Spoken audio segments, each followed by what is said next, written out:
Hi everyone, this is Luca with GSI. Today I'm going to show you how to install an AH100 and AH50 hub onto the back of any of our wheels. We're going to start with the 50 here. This is what the packaging looks like. The actual graphic here will be updated, but you will in fact receive the newly updated design. On the inside you'll get your 6 screws and the hub itself.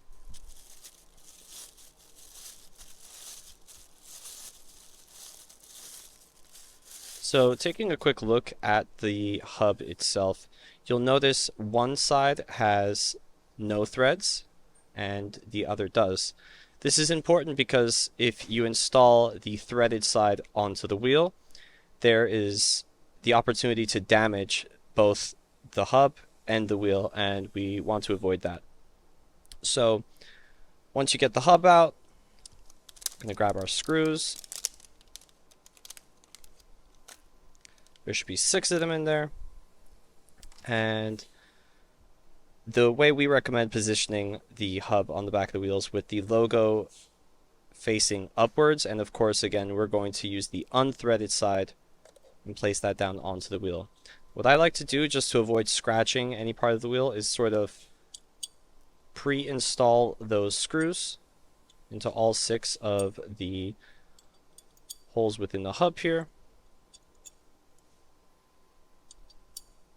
Just like this.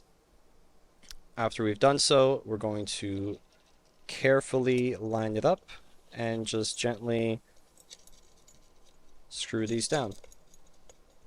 Now the tool you're going to need for this is a 4mm hex bit, which looks something like this, and you could either go from the top like so, or if you have an Allen wrench key, you could go from the sides here. It can get a little tricky because of the shifters and clutches on the sides here, which is why we recommend a straight 4mm hex screwdriver. So from the top, you can go through like this and tighten all of those down. And once you go around all 6, you're done. It's just as simple as that. Now, for the other half of the hub that does have the threaded side, if you are going from one threaded, from the threaded side of the hub to another threaded,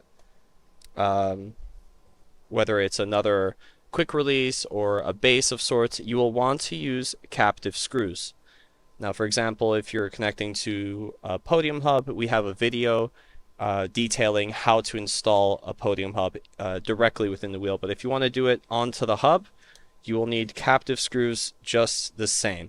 So just a quick sort of overview of how that's done is, first you'll go in through the inside portion of the hub here, and you'll kind of hand thread these through. Now it's probably easier if you do this first rather than the other way around, but I did want to detail that a little bit.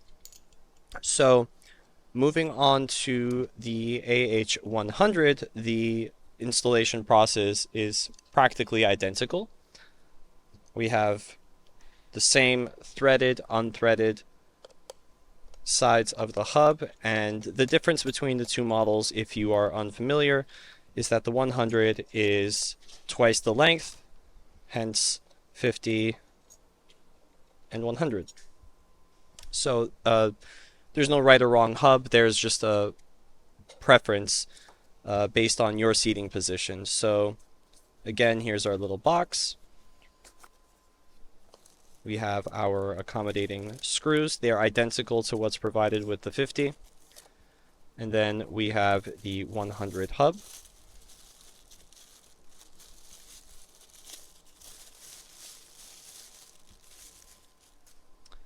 And here's what that looks like. And so again, we're going to identify the threaded and unthreaded sides of the hub, and again we're going to get the logo facing upwards. We line that up just the same, and you get the idea.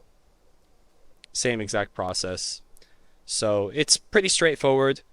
Um, Self-explanatory after I've showed you the 50. Process is just the same.